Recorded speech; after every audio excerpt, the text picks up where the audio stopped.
Welcome today in front of me XIAOMI Redmi Note 8 2021, and I'll show you the face unlock test on this device.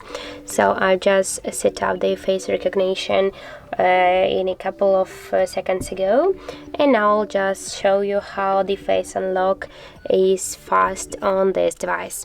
So now I'll just lock our device and we'll see all the results. I'll make it the couple of times to show you all of the results, and just to have an opportunity to see the difference between all the times when I'm just unlocking the device.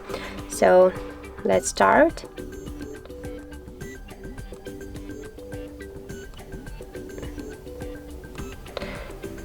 As can you see that just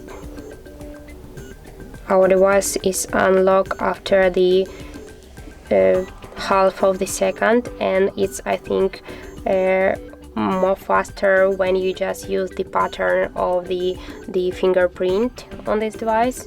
So as can you see, that's really good work on the XIAOMI Redmi Note 8, and I just suggest you to use the face unlock on this device if you